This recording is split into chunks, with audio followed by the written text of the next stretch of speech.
ሰላምና ጤና በያላችሁበት ይድረሳችሁ። ውድና የተከበራችሁ ቤተሰቦቻችን እንደምን አላችሁልን? ከሁለተኛው የዩቲዩብ ቻናላችን አዲስ ስፖርት ልዩ የተለያዩ ስፖርታዊ ጉዳዮችን ልናካፍላችሁ እነሆ ዛሬም በዕለተ ማክሰኞ የምሳ ሰዓቱ የስፖርት የመረጃ ሰዓታችን ዳግም ተገናኘን። ስለምታደምጡን፣ ስለምትከታተሉን ቆይታችሁም ከኛ ጋር ስለሆነ እጅጉን ከልብ አድርገን እናመሰግናለን። የተለያዩ የስፖርታዊ ጉዳዮችን፣ የተለያዩ የዝውውር ጉዳዮችን እያነሳን ዛሬም ቆይታን እናደርጋለን። እናንተም ሀሳብ አስተያየቶቻችሁን እያጋራችሁ ከኛ ጋር እንድትቆዩ ነው በአክብሮት የምንጋብዘው። ዛሬ ከምናነሳቸው ነጥቦች መካከል ትልልቆቹ ሚዲያዎች በተለይ ትልልቆቹ የአውሮፓ ክለቦች ያነሷቸውን የዝውውር ጉዳዮች እያነሳን ቆይታን የምናደርግ ነው የሚሆነው። ፉአድ ባህሩ ከሌሎች ባልደረቦቼ ጋር በመሆን የዛሬውን ፕሮግራም እየመራው ከእናንተ ጋር ቆይታን የማደርግ ይሆናል። እስከ ፕሮግራማችን ፍጻሜ ድረስ ከኛ ጋር እንድትቆዩ በአክብሮት ጋብዛለሁ። ከመሸጋገሪያ በኋላ በድጋሚ ተመልሰን የምንገናኝ ይሆናል። አብራችሁኝ ቆዩ።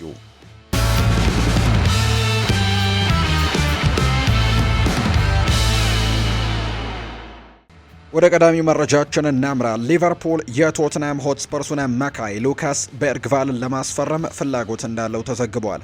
በቲም ቶክ የወጣ ዘገባ እንደሚያመለክተው አስተን ቪላም ይህንን የ20 ዓመት ስዊድናዊ ኢንተርናሽናል አማካይ ለማስፈረም ፍላጎት አለው። ቪላ የተጫዋቹ የረጅም ጊዜ አድናቂ ሲሆን የእሱን እድገት ለረጅም ጊዜም ሲከታተል ቆይቷል።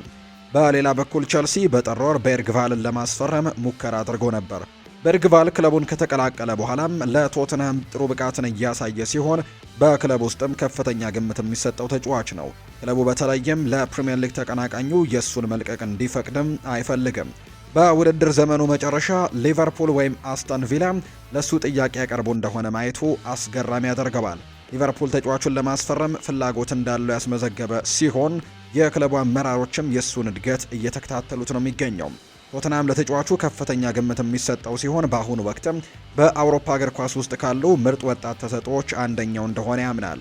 ለወደፊት ቡድን ለመገንባት እያቀዱ ሲሆን እንደሱ ያለ ታዋቂ ተስፈኛ ተጫዋችን ማጣትም ፈጽሞ አይፈልጉም። በውድድር ዘመኑ መጨረሻ ሊቨርፑል ወይም አስተን ቪላ በሚያቀርቡት ጥያቄ የቶተንሃም ውሳኔን ይፈትኑት እንደሆነ የሚታይ ነው። ቶተንሃም በአሁኑ ወቅት በፕሪሚየር ሊጉ ለመቆየት እየታገለ ይገኛል። በተለይም በሊጉ የደረጃ ሰንጠረዥም የታችኛው ክፍል ውስጥም የሚያጠናቅቅ ከሆነ በክረምቱ ቁልፍ ተጫዋችን ሊያጡ ይችላሉ። ይሄ የ20 ዓመት አማካይም በክረምቱ ወደ ትልቅ ክለብ የመዘወር ሀሳብ ይስበው እንደሆነ ማየቱ አስገራሚ ያደርገዋል። ሊቨርፑል በመሃል ሜዳ ላይ ተጨማሪ የቴክኒክ ብቃት የሚያስፈልገው ሲሆን ይህም የ20 ዓመት ተጫዋችም ለነሱ ትልቅ ትምህርት ሊሆን ይችላል ተብሎ ነው የሚታሰበው።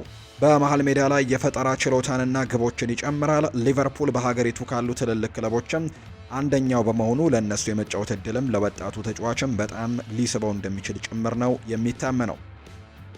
ሊቨርፑልና ማንቸስተር ዩናይትድ ፈረንሳዊውን ኢንተርናሽናል አማካይ ኬፍረን ቱራምን ለማስፈረምም ፍላጎት እንዳላቸው የሚያሳዩ መረጃዎች እየወጡ ነው። በቲም ቶክ በወጣ ዘገባ መሰረት እንደሚያሳየው ሁለቱም ቡድኖች የመሃል ሜዳ ክፍላቸውን ለማሻሻል እየፈለጉ ሲሆን ይህንን የ24 ዓመት ተጫዋችም እንደ ኢላማ መርጠውታል። ማንቸስተር ዩናይትድ የተጫዋቹ የረጅም ጊዜ አድናቂ ሲሆን እንዲሁ ደግሞ ኒስም ይጫወት በነበረበት ጊዜ ጀምሮ ክትትል ሲያደርግበት ነበር። በሌላ በኩል ሊቨርፑልም ለተጫዋቹ ለተወሰነ ጊዜ ሲከታተሉ የቆየ ሲሆን የመሃል ሜዳ ክፍላቸውን ሊያሳድግ እንደሚችልም ያምናሉ። ኬፍረም ቱራም ከአርሰናል ጋርም ስሙ መያዙ ቀጥሏል። ኬፍረም ቱራም የጣሊያኑ ክለብ ዩቬንቱስን ከተቀላቀለ በኋላም በጣም ጥሩ ስራን እየሰራ ነው። እስካሁን ክለቡን የመልቀቅ እቅድም የለውም። ዘገባው እንደሚያመለክተው አዲስ ኮንትራት በመፈረምም የረጅም ጊዜ የወደፊት ቆይታን ለክለቡ ሊሰጥ ይችላል። ይህ እድገትም ለማንቸስተር ዩናይትድ እና ለሊቨርፑልም እንደ ትልቅ ነገር የሚቆጠር ነው። እነሱ በመሃል ሜዳ ላይ ተጨማሪ ጥራት የሚያስፈልጋቸው ሲሆን ይህ ደግሞ የ24 ዓመት ተጫዋች ደግሞ ተስማሚ ሊሆን ይችል ነበር። እሱ ኳስን ይዞ በመጓዝ አካላዊ ጥንካሬንና የመከላከል ጥንካሬን ለቡድኑ በማምጣትም ረገድ ጭምር ደግሞ የተካነ ነው። ለዩቬንቱስ የተሟላ አማካይ ሆኖም ደግሞ ቆይቷል። በ24 ዓመቱ ገና ብዙ ማሻሻል የሚችላቸው እድሎች ያሉት ሲሆን በልምድ ደግሞ ወደ ከፍተኛ ደረጃ ተጫዋችነት ሊያድግ ይችላል። በዓለም ላይ ባሉ ትልልቅ ክለቦች ውስጥም የመጫወት ብቃት እንዳለው ምንም ጥርጥር የለውም። ከጣሊያኑ ክለብ ጋር ውል የሚያራዝም ከሆነ የሚታይ ይሆናል። ይህ ደግሞ ለአሁኑ ወደ ፕሪሚየር ሊግ ሊያመራ የሚችልባቸው በሮች በሙሉ ይዘጋሉ። በተመሳሳይ ማንቸስተር ዩናይትድ እና ሊቨርፑልም በመሃል ሜዳ ላይ ተጨማሪ ጥራት የሚያስፈልጋቸው በመሆኑ ፈረንሳዊውን ማስፈረም ካልቻሉ ወደ ሌሎች ኢላማዎችም መዞር ይኖርባቸዋል ተብሎ ነው የሚጠበቀው። የማንቸስተር ዩናይትድ አመራሮች ከፍተኛ የሆነ የሽያጭ ጸጸት ውስጥ መውደቃቸው ነው እየተነገረ የሚገኘው። ዘሚረር ባወጣው ዘገባ መሰረት የኦልትራፎርድ ባለስልጣናት ባለፈው ክረምት የክለቡን ኮከብ ማርከስ ራሽፎርድን ወደ ባርሴሎና በላኩበት የገንዘብ ውል ስምምነት በእጅጉ ተበሳጭተዋል። በመጀመሪያ መለየቱ አስፈላጊ መስሎ ታይቶ የነበረ ቢሆንም አሁን ግን ለዩናይትድ ቦርድ የታክቲክ ቅዠትም ሆኖባቸዋል። የዩናይትድ ብስጭት ዋነኛው ምክንያት በውል ውስጥ በሰፈረው ጥቃቅን ጽሑፍ ላይ ነው። በውሰት ስምምነት ወቅትም ዩናይትድ ባርሴሎና ዝውውሩን በቋሚነት ለመፈጸም ቢፈልግ በከፍተኛው 26 ሚሊዮን ፓውንድ እንዲገዛ የሚፈቅድ የመጀመሪያ አማራጭም ውሉ ተስማምቶ ነው። የራሽፎርድ የአሁኑ የገበያ ዋጋ ወደ 50 ሚሊዮን ፓውንድ የሚጠጋ መሆኑ ሲታወቅ የዩናይትድ አመራሮች ሀብታቸውን በግማሽ ዋጋ ዝቅ አድርገው መገመታቸውን ተረድተዋል። ከዚህ በተጨማሪም ባርሴሎና ራሽፎርድን በስፔን ለማቆየት ያለውን ግልጽ ፍላጎትን በመጠቀም ያንን የ26 ሚሊዮን ፓውንድ ሂሳብም ይበልጥ ደግሞ ዝቅ ለማድረግ ሊደራደሩ እንደሚችሉ ዘገባው እየጠቆመ ነው። ከቀድሞ አሰልጣኝ ሩበን አሞሪም ጋር በመጣላቱ በማንቸስተር ዩናይትድ ተገፍቶ የነበረው ማርከስ ራሽፎርድ በካምፕኑ በውሰት መጫወት ከጀመረ በኋላ አስደናቂ የሆነ የሙያ ማገገም አድርጓል። የቦታ ለውጡ ለ28 ዓመቱ አጥቂ በትክክልም የሚፈልገው ነገር ሆኖ አግኝቶታል። ለስፔኑ ግዙፍ ክለብ ባደረጋቸው 34 ጨዋታዎችም 10 ግቦችን አስቆጥሮ 13 አመቻችቶ ማቀበልም በአውሮፓ ውስጥ ውጤታማ ከሆኑ አጥቂዎች መካከል አንዱ መሆኑን በድጋሚ አረጋግጦለታል። የእሱ ማገገምም የባርሴሎና ደጋፊዎችን ትኩረት መሳብ ብቻ ሳይሆን በቶማስ ቱሄል በሚመራው የእንግሊዝ ብሔራዊ ቡድን ውስጥም በድጋሚ ጥሪ እንዲደርሱ አድርጓል። ራሽፎርድ በክረምቱ ዩናይትድን ለቆ ወደ ባርሴሎና የመሄድ ዕድሉ ከፍተኛ በመሆኑ ይህንን የዝውውር ስህተትም በማንቸስተር ዩናይትድ የቅርብ ጊዜ የዝውውር ውድቀቶች ዝርዝር ውስጥም የትኛው ደረጃ ላይ እንደሚቀመጥም የሚታይ ነው የሚሆነው። ማንቸስተር ዩናይትድ የሊቨርፑልን አማካይ አሌክሲ ማካሊስተርን ለማስፈረም ፍላጎት እንዳለው በድጋሚ እየተነገረ ነው። ይሄ ደቡብ አሜሪካዊ እንደ አውሮፓውያኑ አቆጣጠር በ2023 ክለቡን ከተቀላቀለ በኋላ ለሊቨርፑል ድንቅ ብቃትን እያሳየ ይገኛል። በአሁኑ ወቅት በፕሪምየር ሊግ ካሉ ምርጥ አማካዮች አንደኛው ሲሆን ማንቸስተር ዩናይትድም የእሱን ፊርማ ለማግኘትም ተስፋ አድርጓል። ስምምነቱን ለማሳካትም ተጫዋችና ተጨማሪ ገንዘብም ለማቅረብም ተዘጋጅተዋል። ፌጂያስ እንዳወጣው ዘገባ ከሆነ ኮቢ ማይኖ፣ ማኑኤል ኡጋርቴና ሜሰን ማውንትም በዝውውር ዝርዝሩ አናት ላይም የተካተቱ ሲሆኑ የዓለም ዋንጫ አሸናፊውን ለማስፈረምም እንደ ማሟያ ሊያገለግሉ ይችላሉ። ሁለቱም ተጫዋቾች በዚህ የውድድር ዘመን በማንቸስተር ዩናይትድ ስኬታማ ለመሆንም ተቸግረዋል። በመሆኑም ደግሞ ሊቨርፑል ካሉት ምርጥ ተጫዋቾችም አንዱን ለመሸጥም እነሱ እንደ ስምምነቱ አካል አድርጎ ይቀበላል ተብሎ አይጠበቅም። ማካሊስተር ማንቸስተር ዩናይትድን የመቀላቀል ብዙም ፍላጎት ላይኖረው ይችላል። ሊቨርፑልን የሚለቅ ከሆነ ለስፔን ክለቦች የመጫወት ትልቅ ፍላጎት እንዳለው ነው የሚነገረው። ማንቸስተር ዩናይትድ በአሁኑ ወቅት የሊግ ዋንጫን ወይም ቻምፒየንስ ሊግን ለማለፍም የሚያስፈልገው ደረጃ ላይ ነው የሚገኘው። እሱን መቀላቀልም ለተጫዋቹ እንደ አንድ ደረጃም ደግሞ በትልቅ ፉክክር ውስጥ ለማሳለፍም ለሚፈልግ ተጫዋችና ወደ ስፔን ለማምራትም ትልቅ ፍላጎት ላለው ተጫዋች ትክክለኛ ምርጫ ላይሆን እንደሚችል ነው በርካቶችም እያነሱ የሚገኙት። በተጨማሪም ሊቨርፑል ለቀጥታ ተቀናቃኙ ዝውውሩን እንዲፈጽም ፍቃድ አይሰጥም ተብሎ ነው የሚታመነው። በሌላ በኩል ሪያል ማድሪድ ከማካሊስተር ጋር ስሙ ተያይዞ ተነስቷል። ሁኔታው እንዴት እንደሚቀጥል የሚታይ ነው። ተጫዋቹ እንደ ሪያል ማድሪድ ካሉ ክለቦች ጋር ስሙ ተያይዟል። ሊቨርፑል የእሱን መልቀቅ ለመፍቀድም ዝግጁ መሆኑን ገና አልታወቀም። ማንኛውም የዝውውር ሂሳብ ከ80 ሚሊዮን ዩሮ በላይም እንዲሁ ሊሆን እንደሚችል ይገመታል። የትኛውም ክለብ ተጫዋቹን ለማስፈረምም ግልጽ ጥያቄ ያቀርብ እንደሆነ የሚታይ ነው። ሊቨርፑል ጠንካራ ቡድን ለመገንባት ምርጥ ተጫዋቾችን ማቆየት ይኖርበታል። ይህ ደቡብ አሜሪካዊ ከክለቡ እጅግ አስፈላጊ ተጫዋቾችን መካከል አንደኛው እንደሆነ ማወቁ የተሻለ ነው። የኤዜድ አልካማሮ አማካይ ኬስ ስሚት በቅርብ ወራት ውስጥም ክለቡን ለቆ ሊወጣ እንደሚችል ስሙ በተደጋጋሚ እየተነሳ ነው። ሪያል ማድሪድ፣ ሊቨርፑል እና አርሰናል የእሱን ፊርማ ለማግኘትም ፍላጎቱ አላቸው። ዲፌንሳ ሴንትራል ባወጣው ዘገባ መሰረትም ሊቨርፑል ተሰጥኦ ያለውን ወጣት አማካይ ለማስፈረም የመጀመሪያ ደረጃ ግንኙነት ያደረገ ሲሆን ተጫዋቹም ሊደረግ ስለሚችለው ዝውውርም ንግግር እያደረገ ነው። በሌላ በኩል ሪያል ማድሪድ ተጫዋቹን ለማስፈረም እስካሁን ምንም አይነት ሙከራ አላደረገም። ኬሲሚት እጅግ ከፍተኛ አቅም ያለው በመሆኑ ለሊቨርፑል ምርጥ ግዢ ሊሆን እንደሚችል ይታመናል። ዘገባው እንደሚያመለክተው ሊቨርፑል የዚህን ሆላንዳዊ አማካይም አገልግሎት ከማንም ቀድሞ ለማግኘትም ከፍተኛ ገንዘብ ጥያቄም ሊያቀርብ ይችላል። ሊቨርፑል ስለሚደረገው ዝውውር ከሆላንዳዊው ጋር ለመነጋገር ቀደም ሲል ያሰበ ክለብ ሲሆን ማንኛውም አይነት ውስብስብ ሁኔታዎችን ለማስወገድም ስምምነቱን በተቻለ ፍጥነትም ለማጠናቀቅ እየሰሩ ነው የሚገኙት። ሪያል ማድሪድ እና አርሰናልም በመሃል ሜዳ ላይ ተጨማሪ ጥራት የሚያስፈልጋቸው ሲሆን ይህ የ20 ዓመት ተጫዋችም ለእነሱ ምርጥ የረጅም ጊዜ ኢንቨስትመንት ሊሆን ይችላል። የሊቨርፑል ጥረት በመጪዎቹ ሳምንታት እነሱን ለዝውውር ያነሳሳቸው እንደሆነ የሚታይ ነው። ኬስሚት ለአርሰናል በመሃል ሜዳ ላይ ተጨማሪ የቴክኒክ ብቃት ቁጥጥርና የፈጠራ ችሎታንም ይጨምራል። ኬሲሚት ብሩህ ተስፋ ያለውና ወደ ኮከብነት ሊያድግ የሚችል ተስፈኛ ተጫዋች ነው። በክረምቱ በተመጣጣኝ የገንዘብ መጠንም እሱን ማስፈረም በረጅም ጊዜም ደግሞ ብልህ ውሳኔ ሊሆን ይችላል ተብሎ ይታሰባል። በፕሪሚየር ሊግ ወይም በላሊጋ የመጫወት እድሉ ለወጣቱ አማካይም አስደሳች ያደርገዋል። እሱ በከፍተኛው ደረጃ ለመወዳደር የሚፈልግ ሲሆን ሶስቱም ክለቦችም ለሱ ማራኪ መዳረሻ ሊሆኑ እንደሚችሉ፣ በመጨረሻም የት እንደሚያርፍ ደግሞ የሚታይ ጉዳይ ይሆናል። ፍሌክስ ኒሜቻ በቦሩሲያ ዶርትመንድ ጥሩ ብቃትን እያሳየ የሚገኝ ሲሆን ወደ ፕሪሚየር ሊግ ሊዘዋወር እንደሚችል ስሙ ተነስቷል። እንደ ፉትቦል ዳታን ዘገባ ከሆነ ቼልሲ፣ ማንቸስተር ዩናይትድ እና ቶትናም ሆትስፐርስ ጀርመናዊውን አማካይ በክረምቱ ለማስፈረም ራሳቸውን እያዘጋጁ ነው። በመጨረሻም የት እንደሚያርፍም የሚታይ ይሆናል። ተጫዋቹ ከጀርመኑ ክለብ ጋርም እስከ 2028 ድረስ የሚያቆይ ውል ያለው ሲሆን ዝውውር ዋጋውም ከ45 እስከ 55 ሚሊዮን ዩሮ ሊደርስ ይችላል። የጀርመኑ ክለብ ለ25 ዓመቱ ተጫዋች ከፍተኛ ግምት የሚሰጥ በመሆኑ በቀላሉ አይለቀውም። ፍላጎት ያሳዩት ወገኖችም የተጠበቀውን ገንዘብ ለመክፈል ዝግጁ መሆናቸው የሚታይ ነው የሚሆነው። ንሜቻ ሆም ግሮን ወይም በሀገር ውስጥ ያደገ ተጫዋች መሆኑ ለክለቦች ይበልጥ ማራኪ ያደርገዋል። ቶተናም በመሃል ሜዳው ላይ ተጨማሪ አካላዊ ጥንካሬንም ለመጨመርም ነው የሚፈልገው። ይህ ጀርመናዊ ደግሞ ለፈጣን ጨዋታቸው ተስማሚ እንደሚሆን ያምናሉ። በሌላ በኩል ቼልሲ ተጫዋቹን ባለፉት 5 ጨዋታዎችም ሲመለከተው የቆየ ሲሆን ለረጅም ጊዜ ፕሮጀክታቸውም ተስማሚ ግዢ ሊሆን እንደሚችል ነው የሚታመነው።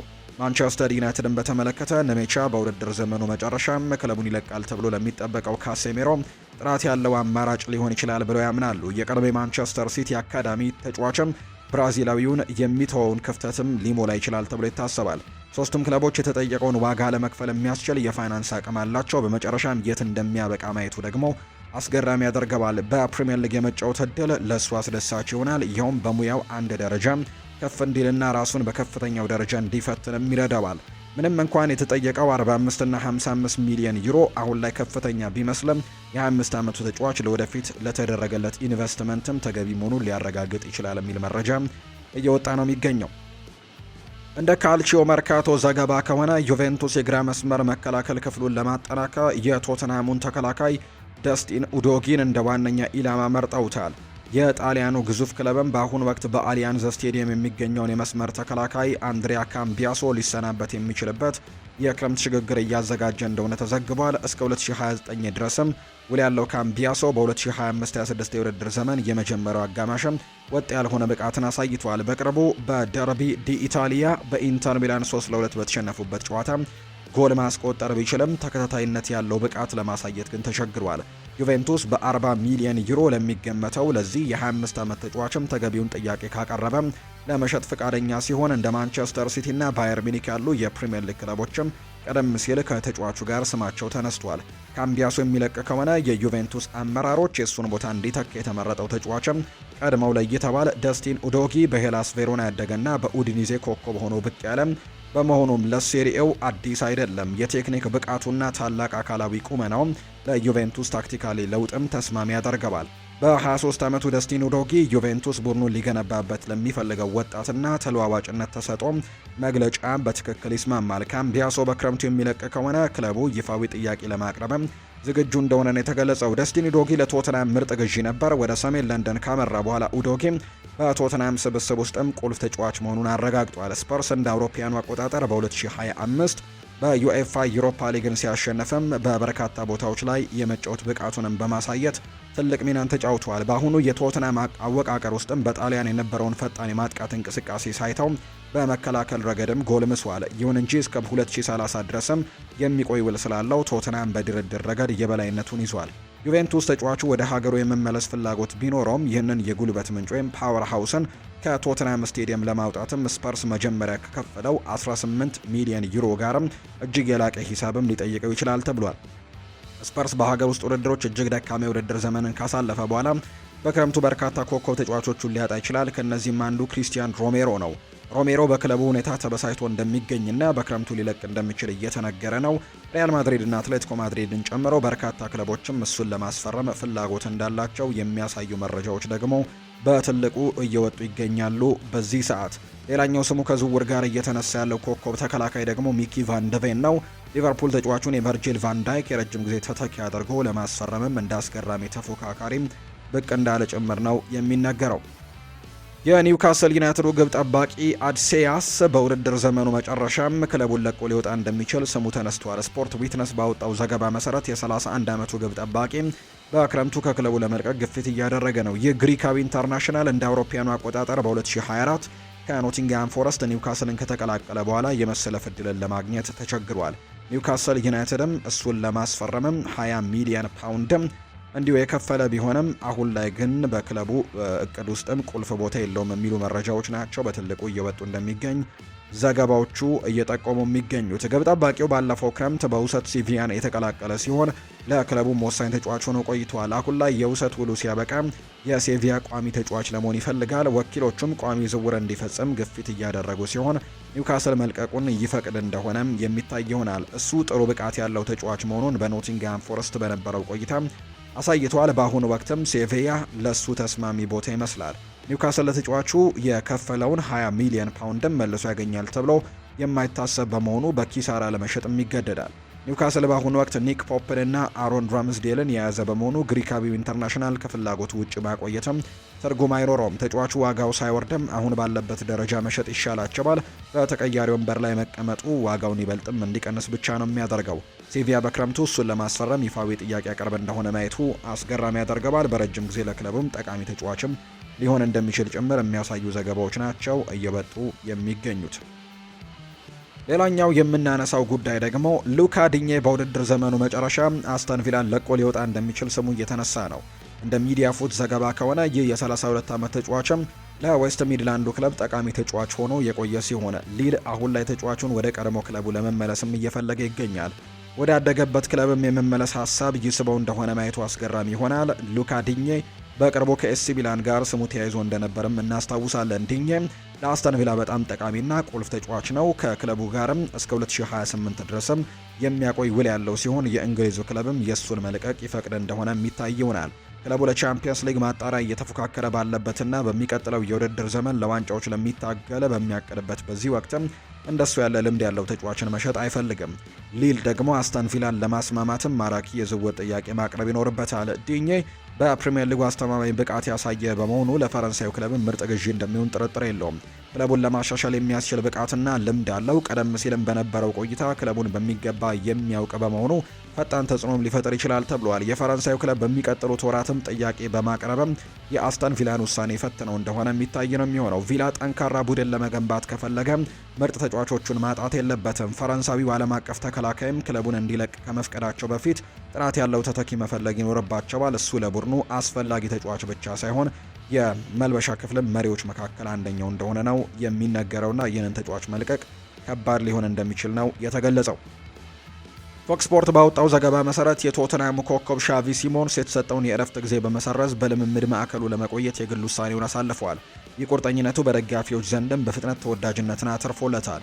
ባለፈው ሳምንት በሜዳቸው በኒውካስል 2-1 የተሸነፉበትና አሰልጣኝ ቶማስ ፍራንክ ኃላፊነት ያስነሳው ውጤትም ከተመዘገበ በኋላ ለቡድኑ አባላት ለ5 ቀናት የሚቆይ አስገራሚ የእረፍት ጊዜ ተሰጥቶ ነበር። አንዳንድ የቡድን አጋሮቹ ይህንን አጋጣሚ ተጠቅመው ፀሐያማ በሆኑ ስፍራዎችም ለመዝናናት ቢሄዱም ሲሞንስ ግን በሆትስፐርስ ዌይ በልምምድ ማዕከሉ ላይ ተጨማሪ ሰዓታትን በከባድ ልምምድ ሲያሳልፍ እንደነበር ተዘግቧል። የእሱ ትኩረት ከፕሪምየር ሊጉ መሪ አርሰናል ጋር ለሚደረገው ወሳኝ የሰሜን ለንደን ደርቢ ጨዋታ በአካላዊና በታክቲክ ጨዋታ ላይም ብቁ እንዲሆንም ለማድረግ እንደነበር ተነግሯል። ምንም እንኳን በጨዋታው ላይ ሽንፈት ቢገጥመውም የሲሞንስ ቁርጠኝነት የመጣው ጊዜያዊ አሰልጣኝ ኢጎር ቱዶር ቡድኑን በተረከቡበት ወሳኝ ወቅት ላይ ነው። በዚህ ሳምንት መጀመሪያ ላይ የተሾሙት የቀድሞው የዩቬንቱስ አሰልጣኝ ቱዶር ከፍተኛ ጥረትና የታክቲክ ዲሲፕሊንን በመጠየቅ ይታወቃሉ። ሲሞንስም እነዚህን ባህሪያት ለማሳየት ከፍተኛ ፍላጎት እንዳለው በግልጽ ያመላከተበትን ነገር ነው የሰራው። የእረፍት ጊዜውን መስዋዕት በማድረግ ይህ የ22 ዓመት አማካይም ለአዲሱ አሰልጣኝ ቡድንም ግልጽ መልእክትን እየላከ ነው። ቶተናም በደረጃ ሰንጠረዡ 16ኛ ደረጃ ላይ ተቀምጦ ከወራጅ ቀጠናውም በ4 ነጥቦች ብቻ ከፍ ብሎ በሚገኝበት በዚህ ሰዓት ሲሞንስ አርአያ ሆኖ ለመምራትም የቆረጠ ይመስላል። የሻቪ ሲሞንስ ሙሉ አቅምን ማውጣት የኢጎር ቱዶር አንድና ዋነኛው ተግባር ነው። ክለቡ በውጤት ቀውስ ውስጥ ቢሆንም ሲሞንስ ግን በዚህ የውድድር ዘመን ጥቂት ከሚባሉ ደማቅ ተጫዋቾች አንደኛው ነው። ከማንቸስተር ሲቲ ጋር 2-2 በተለያዩበት ጨዋታም የተከላካይ መስመርን ሰንጥቀው በማለፍ በሚያልፉ ኳሶችም ወይም ደግሞ ሰንጣቂ ፓሶቹ በፕሪሚየር ሊጉ ቀዳሚ ሆኖ ተመዝግበዋል። ገና በአርቢ ለብዚሽ ደግሞ የነበረው ብቃትን መድገም ባይችልም አሁንም ግን በአውሮፓ ውስጥ ከፍተኛ ግምት ከሚሰጣቸው አማካዮች መካከል አንደኛው እንደሆነ በርካቶች ምስክርነታቸውን እየሰጡለት እንደሚገኝ ነው ዘገባዎች የሚጠቁሙት። በክረምቱ እንደ ሊቨርፑል ያሉ ትልልቅ ክለቦችን እሱን ለማስፈረምም ፍላጎት የነበራቸው ሲሆን ስፐርስ ዝውውሩን ቀምቶ ከመጨረሱ በፊት ቸልሲም በጣም ተቃርቦ ነበር። ይሄ ሆላንዳዊ የጨዋታ አቀጣጣይ ማንኛውንም መከላከል ሊበረታታ የሚችል ራዕይና የፈጠራ ችሎታ አለው። ከቶማስ ፍራንክ ጋርም ግን በነበረው ወጥ ያልሆነ አጨዋወት ምክንያትም ብዙ ጊዜ ተገሎ ይታይ ነበር። ቱዶር ሲሞንስ እንደ ቡድን የፈጠራ ልብ ሆኖ እንዲንቀሳቀስ የሚያስችል መዋቅርን መገንባት ከቻለ ስፐርስ የአርሰናልን የዋንጫ ጉዞ ለማደናቀፍና ከወራጅ ቀጠናው ለመራቅ የሚያስችለውን ልዩ ብቃት ሊያገኙ ይችላሉ። ለደጋፊዎች ሌሎቹ ሲያርፉ የእነሱ ኮከብ ተጫዋችም እንዲሁ ሲለፋ ማየታቸው ለደርቢው ጨዋታ ትልቅ መነቃቃትን ይፈጥርላቸዋል ተብሎ ነው የሚታሰበው። ውድና የተከበራችሁ ቤተሰቦቻችን ከሁለተኛው የዩቲዩብ ቻናላችን አዲስ ስፖርት ልዩ ለዛሬ ያዝንላችሁ ስፖርታዊ ጉዳዮቻችን እነዚህን ይመስሉ ነበር። ስላደመጣችሁን፣ ስለተከታተላችሁን ቆይታችሁም ከኛ ጋር ስለነበር እጅግ ከልብ አድርገን ነው የምናመሰግነው። ፉአድ ባህሩ የዛሬውን ፕሮግራም እየመራው ከእናንተ ጋር ቆይታን አድርጌያለሁ። ቪዲዮአችንን ላይክ፣ ቻናላችንን ሰብስክራይብ እያደረጋችሁ ከኛ ጋር ቆይታን ያደረጋችሁ በሙሉ እጅግ ላቅ ያለ ምስጋናችንን ለእናንተ ማቅረብ እንወዳለን። ፉአድ ባህሩ የዛሬውን ፕሮግራም እየመራው ከእናንተ ጋር ቆይታን አድርጌያለሁ። ሀሳብ አስተያየቶቻችሁን ኮሜንት ቦክስ ላይ ያጋራችሁን እንዲሁ ቪዲዮአችንን ላይክ እያደረጋችሁ ከኛ ጋር የነበራችሁ በሙሉ ላቅ ያለ ምስጋናችንን ለእናንተ ማቅረብ እንወዳለን። ለዛሬ ግን ያዝንላችሁ ፕሮግራም ይህንን ይመስል ነበር። ቆይታችሁን ከኛ ጋር ያደረጋችሁ ከልብ አድርጌ ያመሰግናለሁ። መልካም ጊዜ፣ መልካም ቆይታ እንዲሆንላችሁም በአክብሮት ነው የምመኘው።